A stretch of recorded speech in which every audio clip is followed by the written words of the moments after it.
welcome to Sunday School with Mrs. Mejia. Today we took it outside because we're going to be planting some plants and learning about roots and how they relate to being rooted and grounded in God.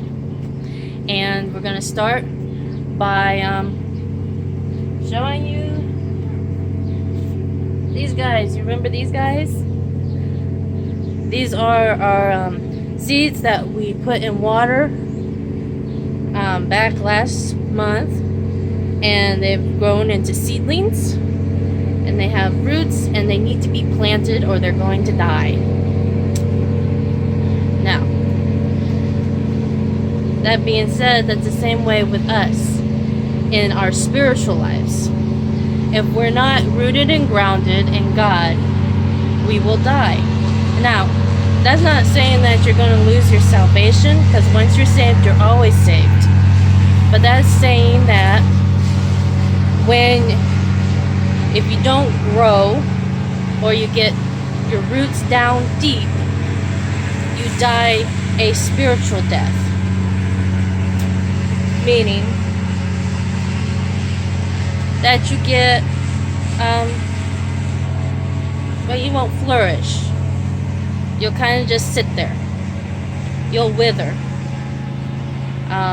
Wither, another word for dying.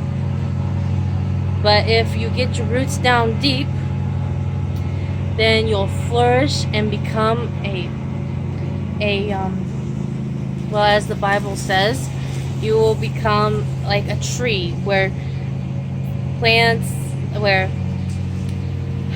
like a tree with your roots down deep, and you'll house the birds, and you'll be fruitful and be able to put off some fruit. The Bible compares it to this is mustard. And yes, that stuff that you eat, this is where it comes from. This is a mustard plant, and I have a bunch of them growing in my yard this year. And these things start off as a seed smaller than as small as the end of a pencil. You know that little lead sticking out? That's how small this thing starts out as. And when it starts growing, it becomes huge. See this big thing?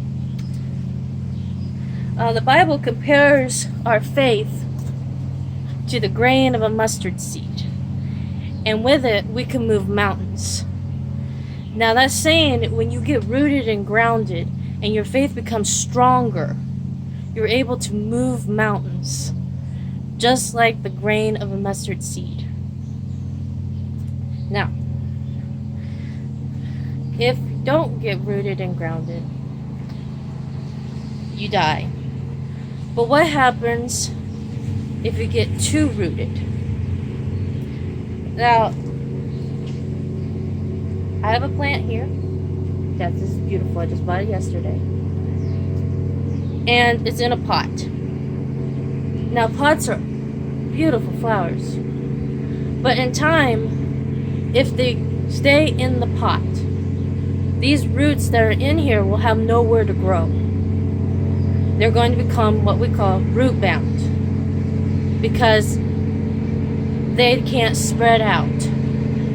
Their roots stay in one spot, and they don't delve deep into the ground and become firm and solid. Now this pot, a big mighty wind will come by and knock it over. But a tree who has strong, sturdy roots delve down deep into the dirt, it's hard to blow over. That's what the Bible says, being rooted and grounded in love.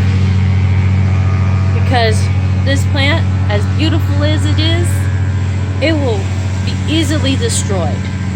But if its roots are down deep into the dirt and in the soil, it's hard for it to be